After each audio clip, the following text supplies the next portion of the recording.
Hi there, everybody. Look what time it is. It's 4 to 5. It's the party You're time. right. It's On time for the Taco 4 to Tuesday. 5. Yep. Eric Children with you today, and Chad Silver, Monique Robinson, Lauren Coleman. Hey everybody, thanks for watching us on WFNY News 2, Fire Stick, Roku, and the WFNY News 2 app. And remember, we're also live on Facebook, so make sure you chat with us in the comments section. We love to hear from you. So the big story that we are following today is coming out of our nation's capital. Right now, we're on top of two major hearings developing on Capitol Hill.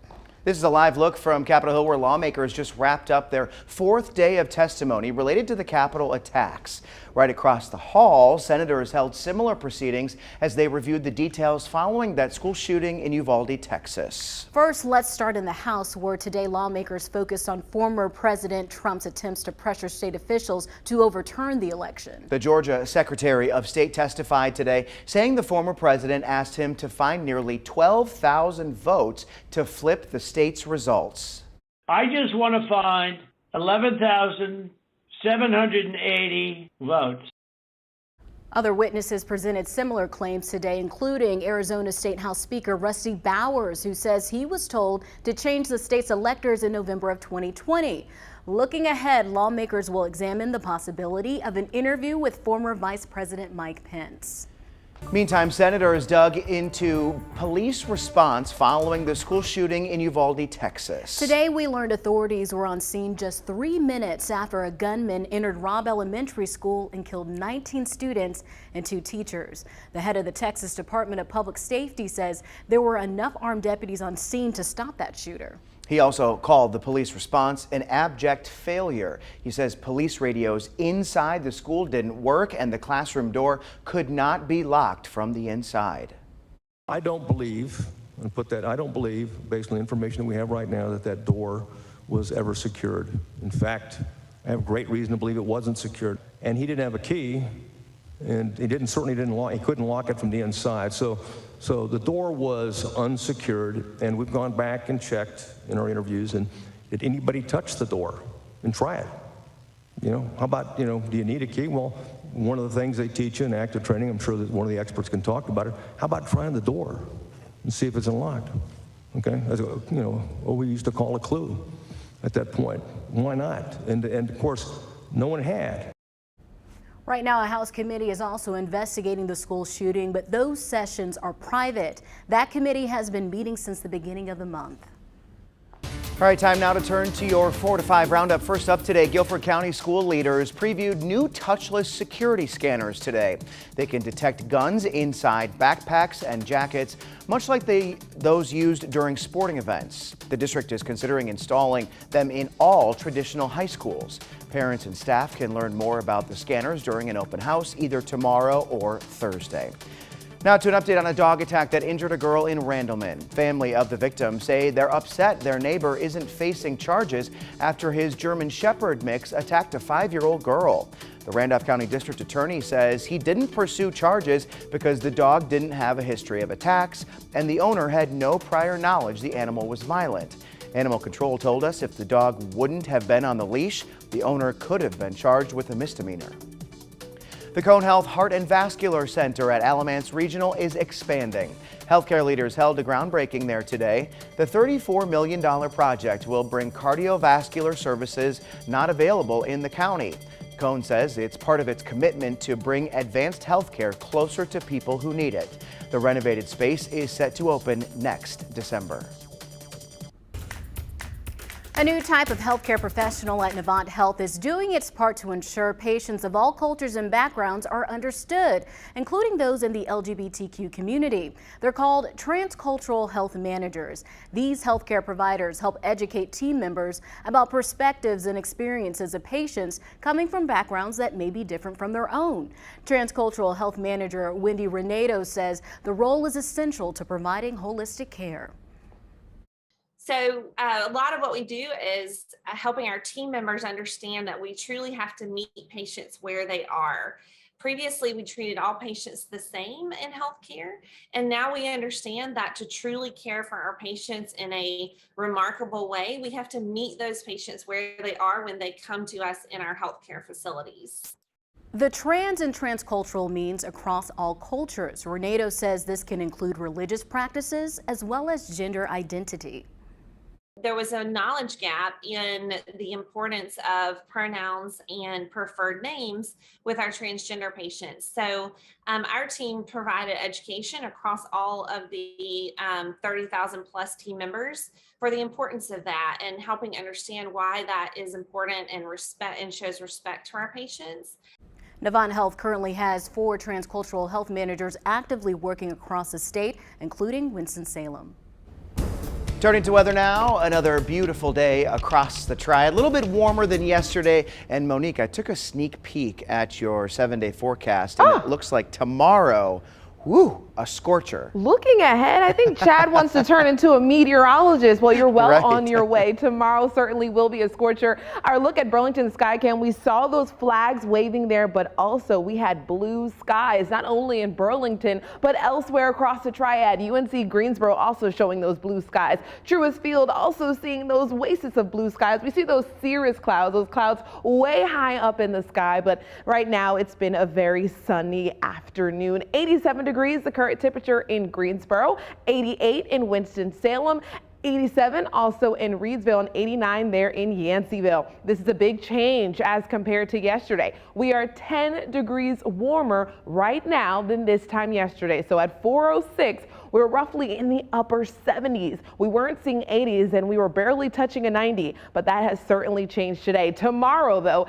everyone will be feeling the heat. It's going to be a hot one. And like Chad mentioned, tomorrow is the hottest day of the 7-day. We're talking around mid-90s for whether you're in the foothills or the central Piedmont. You're going to see 90s tomorrow afternoon. 95 is the forecast high in Yadkinville. Zooming on over to the central Piedmont, 95 in Greensboro. Last week, 95 was the hottest temperature of the week. And this week, we may tie that, but some locations may top that. In fact, Burlington forecasting a high of 96. Now, slow reveal. I'm trying to get there to the 7-day. Here you have it. Tomorrow, like Chad said, the warmest of the days, and then the temperatures kind of stay in this upper 80s, low 90s range. And we do get a stronger cold front that doesn't move through until the end of the weekend. That cold front will bring in some cooler air for the start of next week. We have some other cold fronts, some other weather features that will move through and bring some storm chances throughout the next several days. And you can see those storm chances on the forecast. Well, whenever you see storm chances on the 7-day, what does that remind you to do? Well, download that WFNY News 2 app. You can do that simply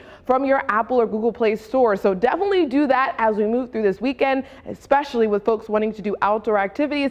You're going to want to have that app downloaded. Be sure to do so.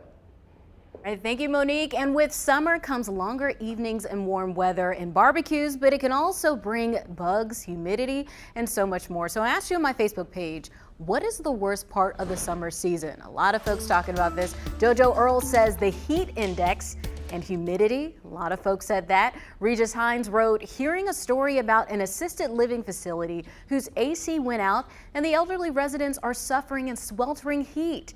It happens every summer. Rashonda McClinton said, getting a sunburn. Mike Matthews, the humid evenings and the constant watering of plants and the mosquitoes. Mikey Simon, working on a pretty day. I'm sure that's one that we can all certainly relate to, but the humidity, that's got to be mine. I've lived in some hot places. I've lived in Mississippi. I've lived in Texas, so I can do the heat, but it's that humidity part that I will never get used to. I don't like the heat or the humidity. I love summer because of, vacation time and all that, but I do hate the heat and humidity. It's funny, when I lived in Tampa, I could hardly stand it because the humidity was so high. Great city, but I couldn't handle that. I hate feeling like I have to take a shower every time I walk outside. I just walk to the mailbox, walk inside, got to take a shower.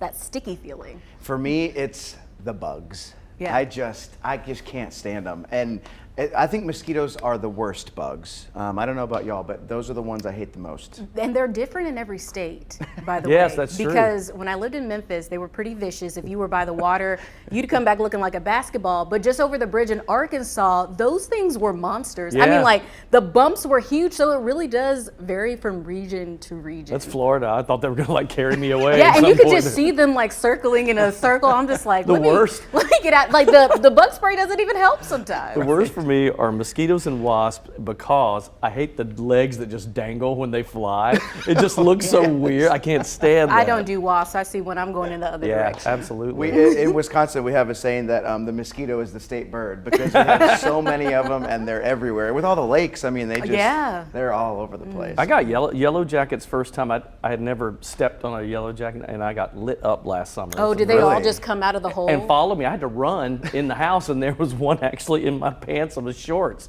Like, they were all over you. The worst is when a bug gets in the car when you're driving. Yes. Oh, my parents used to get so upset with me. I'm screaming in the back seat. They're like, Lauren, stop. It's like the Oscars. That music means we'll be right back. Right, yeah. Got it off.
Just about everyone is looking for ways to save some money. The cost of gas is the biggest expense for many, setting it up to be an expensive summer. WFMY News 2's Megan Malaris verifies whether timing your fill up is better for your tank and your wallet. The average price per gallon of gas still hovers near $5 nationwide. It's a cost unsustainable for the average American's average travels. So what if a super simple hack could shop the burden at the pump? Viewer Janice Sumner shared some ways to save per, quote, the experts. The top tip is to fill your tank late in the evening in the coolest part of the day. So is it true filling up in the coolest part of day saves significant money on gas? Our sources are Consumer Reports and Gas Buddy head petroleum analyst Patrick DeHaan.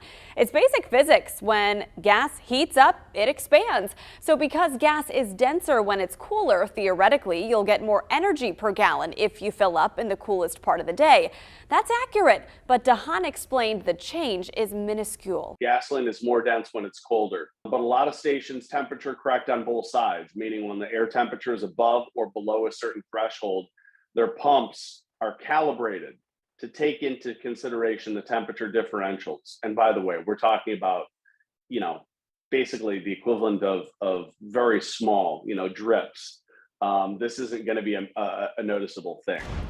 The same is true for morning fill-ups. Consumer Reports tested the theory, pumping in the cool early morning and warm afternoon. At both fill-ups, the first few gallons were notably warmer than the latter ones because the gas had sat in the pump dispenser. But the temperature-controlled gas in the underground tank quickly compensated for those initial gallons. Consumer Reports also concluded a 15-degree difference in air temperature between fill-ups caused only a 1% difference in gas volume. These pumps are always calibrated by departments of agriculture and weights and measures. So you're not, I mean, this is not the way to save more than 10 cents. You know, this is just small peanuts. We can verify no. Filling up in the coolest part of the day, morning or evening, won't save you much money on gas. It's likely not worth chasing costs to fill up at certain times, especially if you are making an extra trip to the gas station.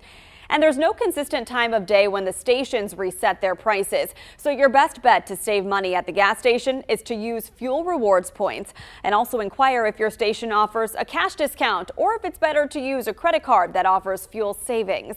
With your Verify, I'm Megan Malaris. You can help stop the spread of misinformation. If you see a claim or a story that needs to be verified, send us your question to verify@wfmy.com. We'll be right back.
Can you hear me? Can you hear me?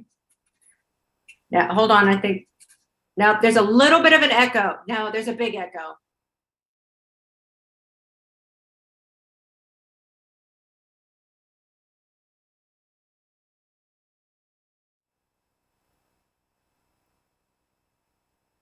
Awesome. All right, I'm a talking.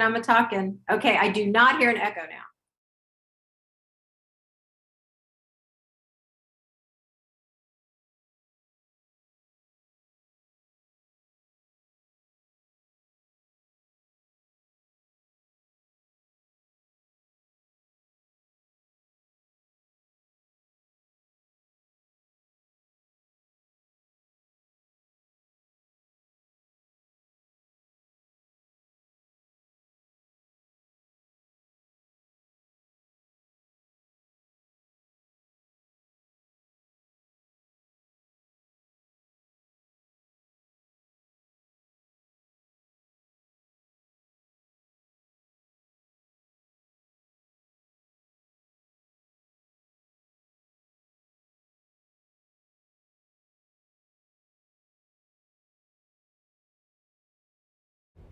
Tonight, 63, that's where we're falling to, and that sunset, the time of it, 8:40 p.m., making today the longest day of the year. Remember, it's a summer solstice.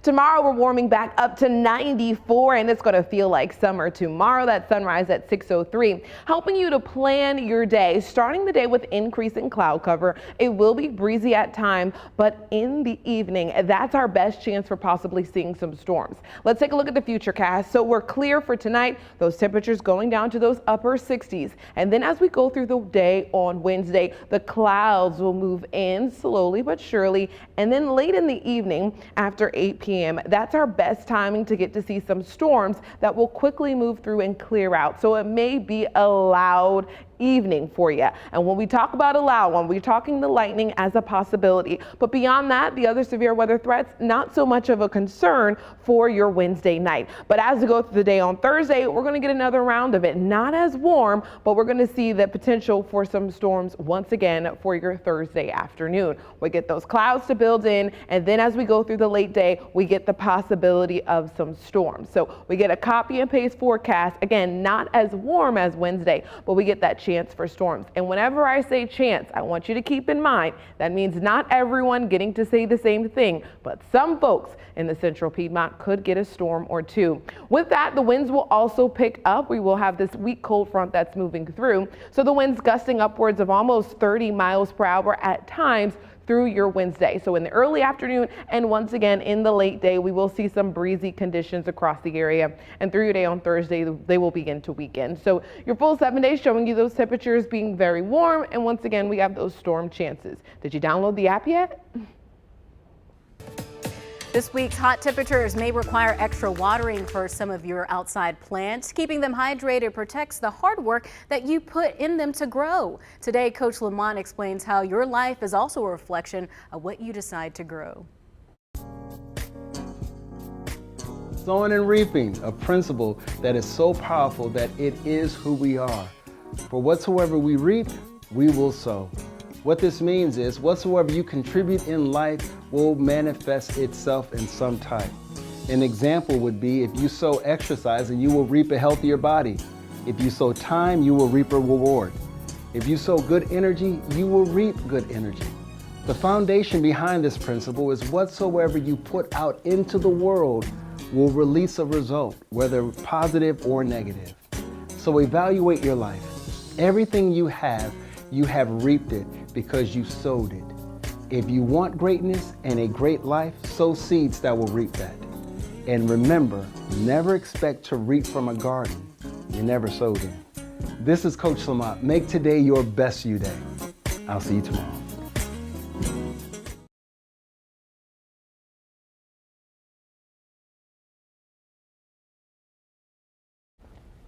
All right, all right.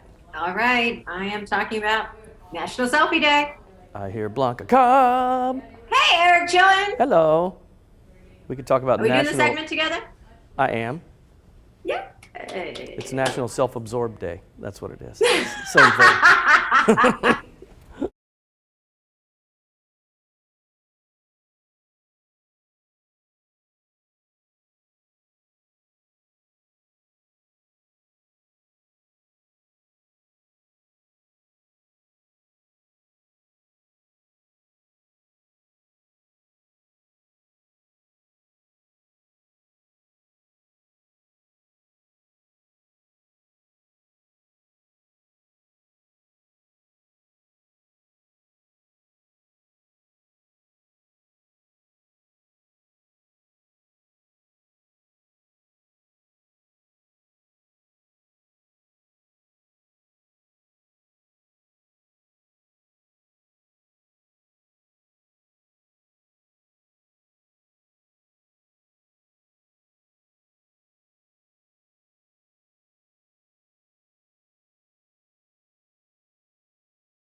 In case you didn't know, today is National Selfie Day. Now, whether you love them or hate them, selfies are here to stay. All you have to do is scroll through any social media and you're bound to see somebody holding their phone up just like this. Yeah, we know what that is. If you're a fan of the selfie, Blanca Cobb, who has a master's degree in psychology, has a few thoughts that you might want to keep in mind. And first, Blanca, let's talk about what is the point of the selfie? The point of the selfie is really just to let people know what you're up to.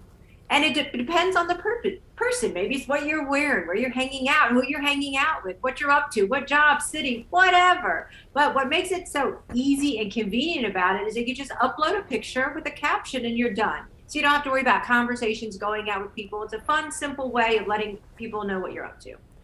So I would think that all of us probably need to think about a few things before we post a selfie. What should we consider before we do that? Absolutely, Eric. You're right on the money there. You're sending a message with every selfie that you post. Whether that message is intentional or unintentional, you're sending a message. So here's some things you should consider before you post a selfie. What is it that you want people to know? And most importantly, why is it you want for them to know whatever it is that you're posting? Is it because you want recognition? Is it because you want likes? Maybe you want attention. Maybe you want some support. Maybe you just want to let people know what you're up to. You want to keep them informed. Think about what that purpose is of why you're posting your selfie. And here's the other thing. Is it that you want likes? Think about that. What if you don't get what you want? What if you don't get any likes or recognition? What if that post is ignored? So that's why it's very important to think about the purpose of the post. And for me, it's like I think about back in the day, take a picture when you're at a national monument or you're at you're some that. But everybody posts like they're just I'm getting in my car. Here's what I ate for breakfast. I mean, to me, it gets to be where it's a bit much. Oh, absolutely. And if you're going to post, here's the deal: don't have any expectations. You want to post it, and then you want to forget about it. Why? Because you're not dependent on what somebody says or does to that post, whether they like it or they comment. You don't want your happiness to be every time you look on that phone and go through your social media to see what's happening with that post. You're going to be very disappointed. So if you just want to let people know what you're up to, put it out there and seriously, just forget about it. You'll be happier that way because then you're not dependent on others' responses. Yeah, remember, it's National Selfie Day, not National Self-Absorbed Day. We got to make the difference there.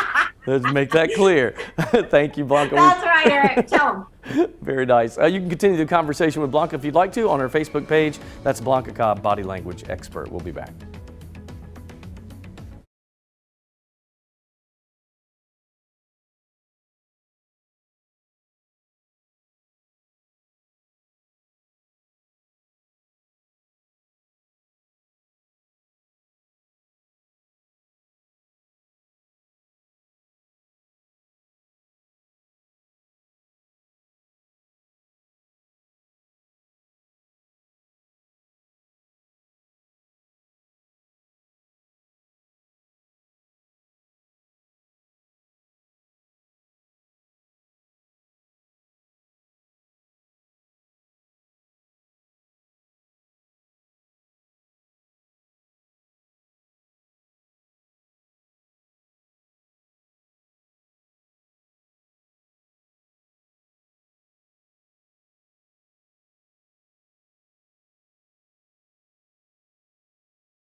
Eight, nine, 10.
Good afternoon, everybody. Welcome back to the 4 to 5. Eric Chilton. Hey, this is Chad Silver, ladies and gentlemen. Hey, everybody. Nice to see you. Hey, breaking news. Did you know that I am here now permanently?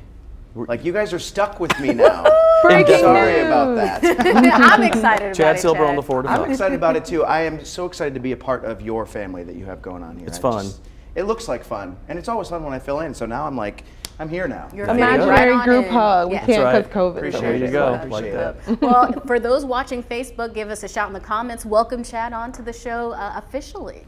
Thank you, appreciate it. All right, among the big stories today, 2 major hearings on Capitol Hill, both with significant interest nationwide. House lawmakers have wrapped up their 4th day of testimony related to the Capitol attack. And right across the hall, senators held similar proceedings, reviewing intense moments following the recent mass shooting in Texas. All right, let's start in the House, where lawmakers focused on former President Trump's attempts to pressure state leaders to overturn the election. One of the witnesses called up was Georgia's Secretary of State Brad Raffensperger. He testified that the former president asked him to find nearly 12,000 votes to flip the state's results.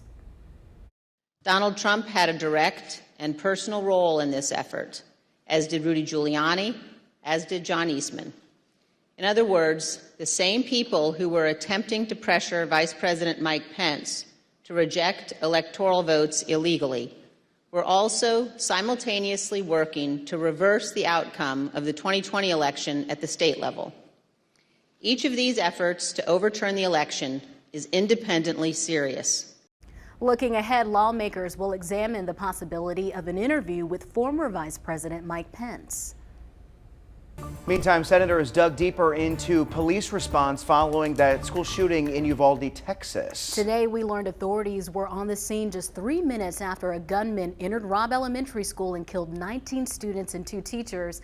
The head of the Texas Department of Public Safety says there were enough armed deputies on scene to stop the shooter. He called the police response an abject failure and said police radios inside the school didn't work and the classroom door could not be locked from the inside.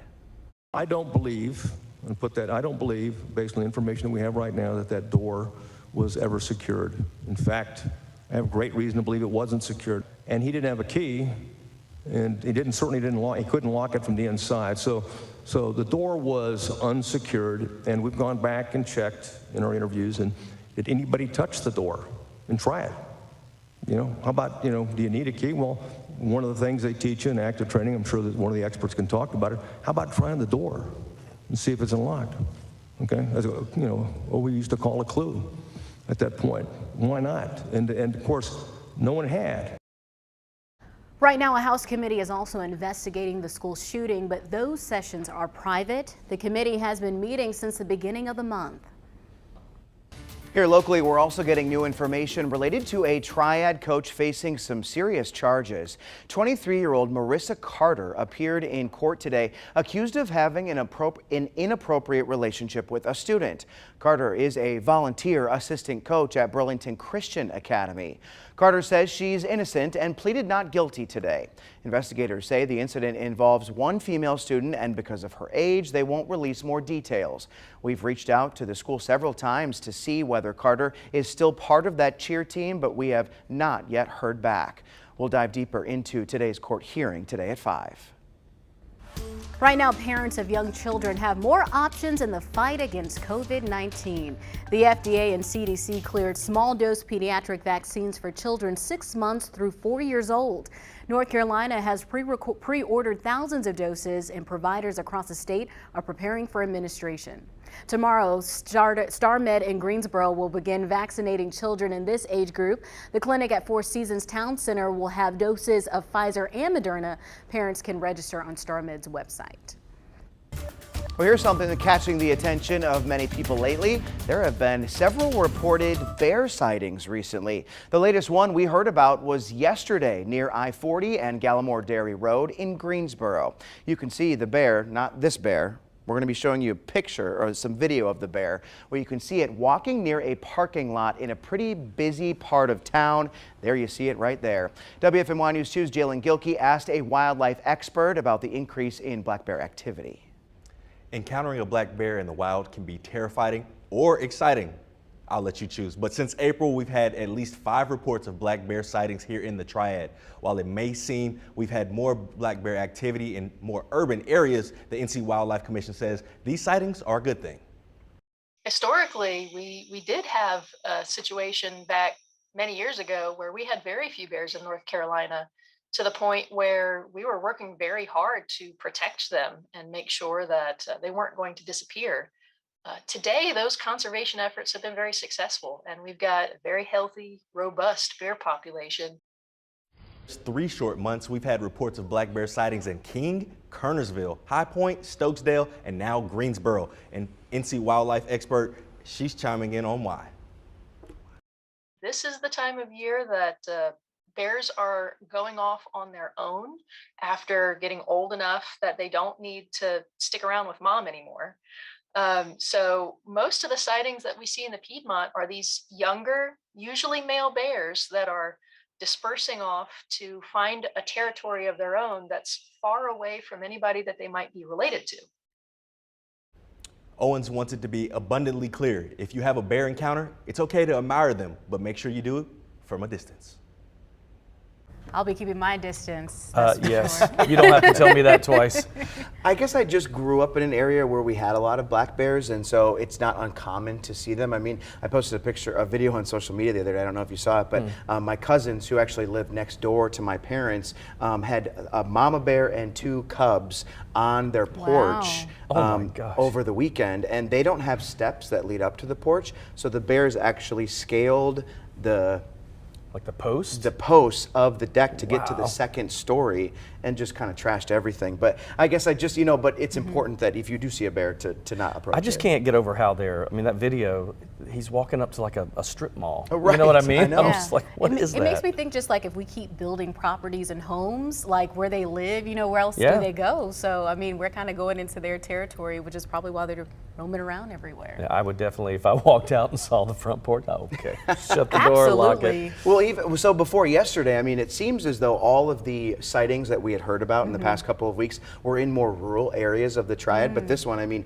basically on I-40 Gallimore Dairy Road in Greensboro. God, so I mean, crazy. That's close to quite the very sight. close to And lots of people. Luckily, there was no crashes or anything thank like goodness. that of that nature. Everyone was probably trying to pull out their phone to get a recording of it. That's pretty good video that person got too. Yeah, That's absolutely. Scary. Well, we'll watch out, and we know not to approach. Absolutely. How about a check of the weather, Monique? It's important to stay hydrated because it's another hot one today. And it's hot in the studio. It's a little hot in here.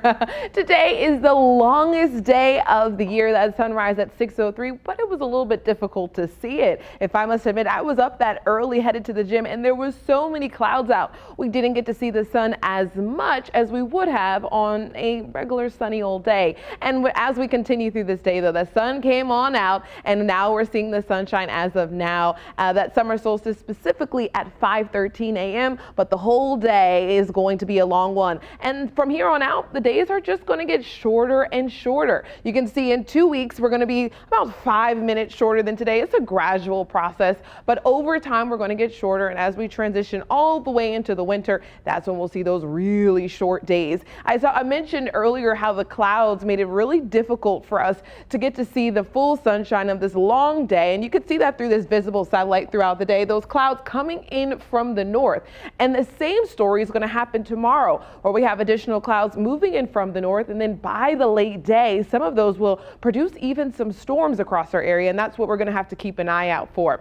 But those clouds really did a good job to limit how warm we got today. Yes, we reached 87 in Greensboro, but it was a real hard start to the day. The 60s and the 70s were with us for most of the morning. Wasn't until around 1 o'clock where we really transitioned into the 80s and got warmer. This high pressure has been in place for so long, but it's certainly going to be bringing the heat tomorrow, and we're going to all feel how warm it will be up into the 90s across the area. We're talking a cold front crossing the area late in the day, and then here's that 7-day. I know you love to see it. I brought it back. That's why those temperatures being really warm for your day on Wednesday. Now, here's something I want you all to think about. Today is #ShowYourStripes Day. When you hear stripes, what comes to mind? The American flag. That was the first thing that came to my mind. I think that was me too. I'm going old school. Fruit stripe gum. Remember that? Oh, I do. Okay. Yes. I actually have no zebra. clue what that is. Now, when you see this graphic, it's a graphic pop up. See this graphic? Let's see if it comes up here. Alrighty then. Any more guesses? What do you think "show your stripes" say means? Like a spectrum? Possibly. Okay.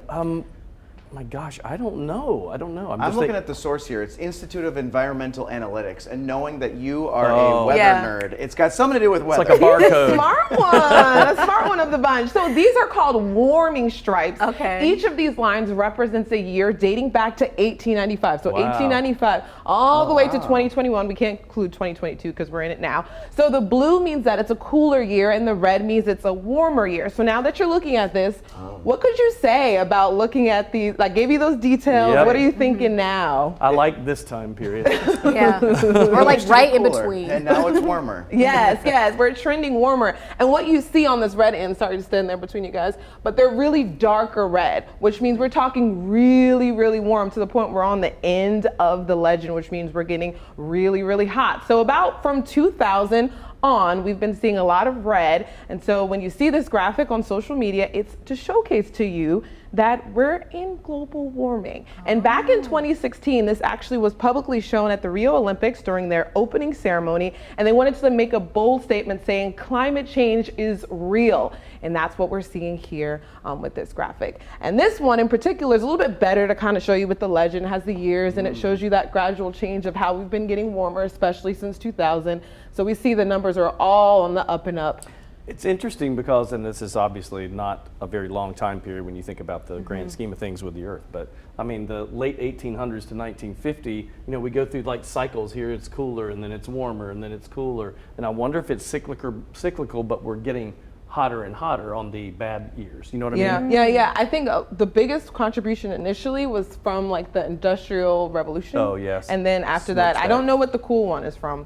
Yeah, it's interesting. I guess if you would have asked me what I thought the shape would look like before telling me about it, I would have assumed that would have continually, gradually gone up instead of kind of these ebbs and flows. So we can expect it to go back down. Well, we hope. If we start lowering our greenhouse emissions, when we talk about recycling, reusing, driving vehicles that are more friendlier for the outdoors and all that, that will help to reduce how we're warming. But if we are on this trend, it's not looking good at all. CBS Sunday Morning did a whole piece on this, on global warming and the effects that it has on, specifically they were talking about the oceans, but it's fascinating. And I would say just Google that and watch that thing, because we don't realize the part that the ocean plays in and it's warming as well. And the Arctic, although it is far away from us, when that starts to melt, that starts to impact the polar bears. And although the polar bears, we don't see them every day, we had that bear story, but the polar bears are part of the food chain. If something impacts them, that will eventually impact our salmon maybe, or some of our fishes and stuff like that. So it all impacts us in some way down the line. And it's not good to have global warming. Yes. We all know that, at least that much. So we gotta do our part. Always. All right, we'll be right back. We're in global.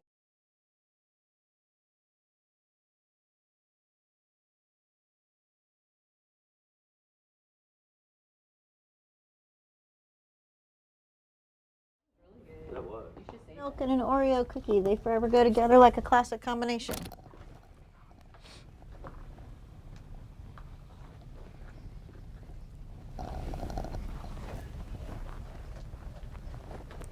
Hey, ice cold milk and an Oreo cookie.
All right, it's fun with words time, friends. Wet blanket. We use this phrase to describe what? A party pooper. A boring person. Stick in the Debbie mud. Downer. A Scrooge. Stick in the mud. All right, I like the other phrases that came to mind. Okay, so this is the phrase that I'm sticking with. Are you ready? Okay. It's don't be a stick in the yes. mud, or in this case, don't be stuck in the mud. Okay, in fact, we're going to do that literally. This is getting stuck in the mud, but this is on purpose, my friends. This is part of the Muddy Mayhem Festival in Hungary. 30,000 visitors spend the weekend sliding through the mud. This was the 36th edition of this event, so it's not like it just came to be. It is now the biggest off-road car festival in all of Europe. I love it. Mudding, So people. it's cool. I'm down with it. Okay, I've never actually done mudding like this. Has anybody else done that? Not like to that level. I've no. been a passenger in a mudding vehicle, but never the driver. Never the driver. Okay. All right, so then this got me kind of thinking about festivals as a whole. So when it comes to festivals, this was a muddy festival. Do you have favorites that you always go to or ones that are on your bucket list? I like the ones that are the taste of, like the taste of DC, yeah. the taste of Syracuse, all those okay. like eating festivals. The eating festivals, okay. I like the music after a work day when they used to do like Friday at 5 or whatever, all those. Yeah. Oh, the Bill Black Beach Music Yes, Blast. I Yes, love we had that for back. years. Oh, that was so fun. I'm a music festival. There's one next to my hometown. It's called the Hodag Country Music Festival. Hodag. Hodag. It's a Hodag. mythical beast that lives in the woods up there.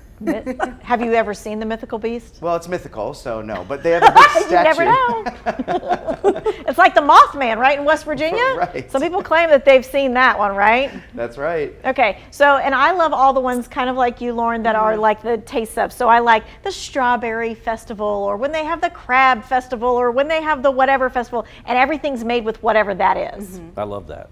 Same. I know, I'm like, the Nutella Festival would be fantastic. Festivals and traditions of summer makes me think of this right here.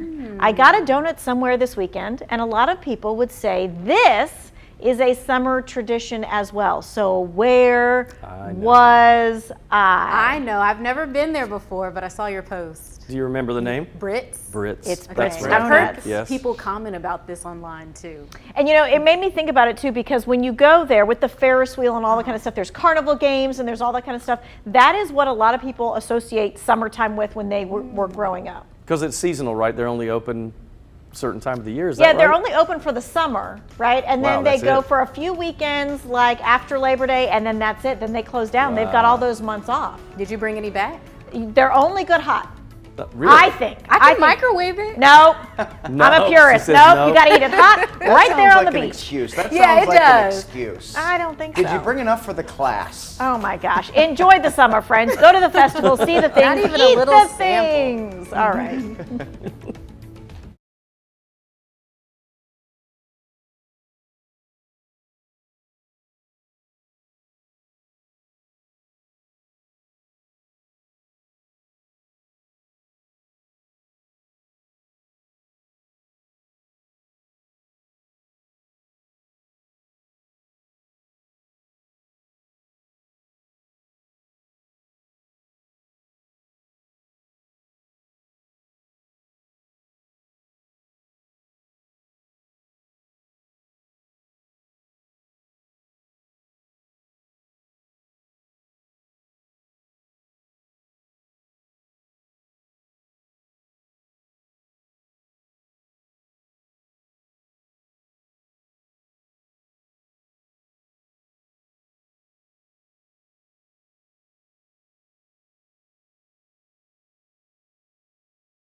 If I could guess, I think the real reason why a lot of folks have enjoyed the weather the last couple of days is because we haven't had the humidity, and we're not feeling it today. We will feel a little bit more of it tomorrow, but after that, it's going to be a little bit still a break from the oppressive humidity that we were feeling last week. But what we're going to see is some storms moving in from the north late tomorrow evening, and as we go through the day on Thursday, we will have another round of storms possible in the afternoon. We're seeing that here on this Futurecast. If you are in Winston-Salem, you may or may not see a storm. When I show you the Futurecast, it's showing you scattered storms, meaning some folks will see it, some folks won't, but we all have to be on alert. Wind gusts will also increase at times because this is all associated with a cold front pushing through. The cold front helps to increase winds at times. When you're around the front, you get the winds picking up across the area. So before the 4 p.m. hour ends, I'm going to do a gift, give you another gift. That 7-day, one last time. You can see it here. How you're going to be able to plan for this week will include downloading the app so you're up to date. But other than that, really no complaints. That dry heat sticking with us for the rest of the day. Summer officially started this morning and many families are planning trips to the beach. We are so lucky that we live not too far from the beach. Wrightsville, the Outer Banks, Myrtle Beach, the list goes on. Whether you're traveling north or south, the beach is somewhere in view. Chime in on our conversation on our Facebook comments and tell us which local beach is your favorite and why. Do y'all have one off the top of your head? So hard. I'm gonna have to say Myrtle Beach. I went there every summer. My grandparents live about 45 minutes outside of Myrtle Beach, so we always did beach trips growing up every summer. I've been to Outer Banks before, and those are about the only 2 Carolina beaches I've been to. No, I've been to Hilton Head too. Well, and I think, so I grew up going to Myrtle, and then now I love Wrightsville. It can be a little pricey at times, but I do love Wrightsville. But my wife and I have been choosing a different small beach every summer lately, and I found some that I really didn't know a lot about. Holden Beach is so quiet and it's really fun, not as crowded. And this year we're going to Caswell. I've never been there, and Sunset is probably next year. So, and those are 2 I haven't been to. If I'm looking for a little bit of nightlife and some action, I'll go to Wrightsville or the Wilmington area. But one beach that I really like, and it's very unique, is Oak Island. And, yes, I've been there. And it's because it faces south, as you know, Eric. And so because it faces south, you get the sunrise and the sunset over the water, which doesn't happen in, I don't think, any other beach in North Carolina. That's right, and I love that because it's odd, because if you live on the East Coast, you're used to seeing the sunrise. You know, when you go to the beach and you go there and it's to your left, you're like, wait, what's happening? But here? then you see the sunset so over cool. the water too. What's a good beach for like a solo trip? That depends Like on if I just what you want do. to clear my mind and just relax. Holden. Holden? And Oak Island. Yeah, I would say that too. All right, we'll take a break. We're coming back.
One, two, three, 4, 5, 6.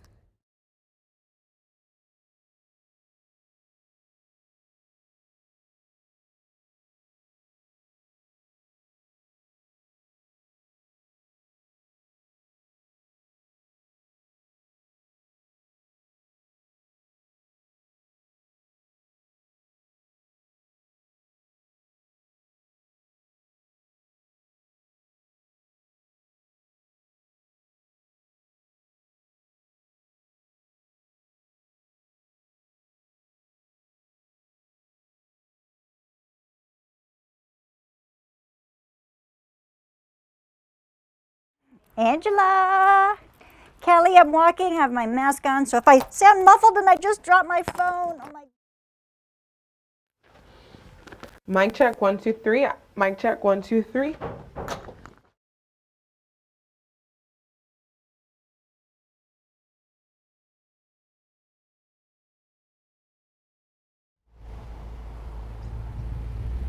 Marissa Carter's attorney says blah, blah, blah words. Mic check 1 2 3 4 5 6 7 8 9 10.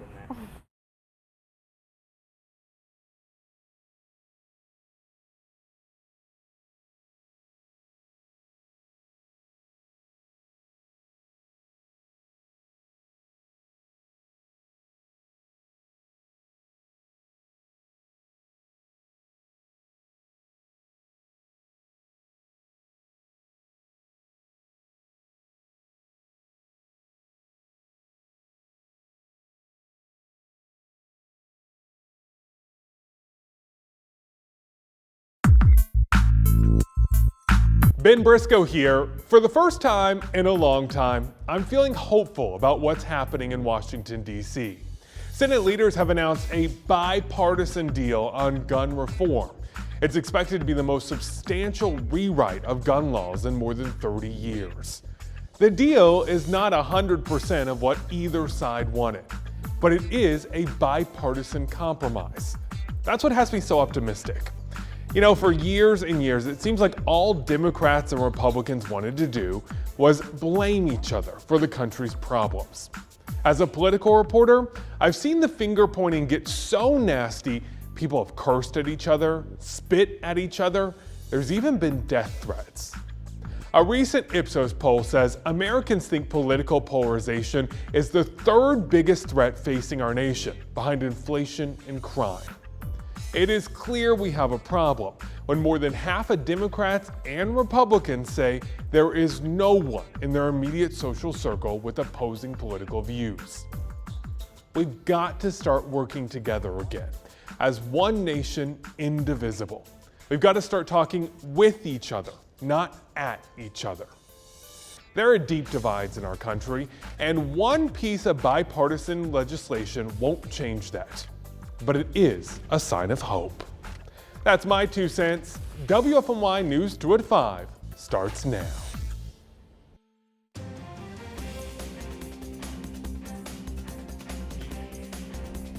A Burlington Christian Academy coach accused of an inappropriate relationship with a student appeared in court today. She faces 2 felony charges: sex act with a student and indecent liberties with a student.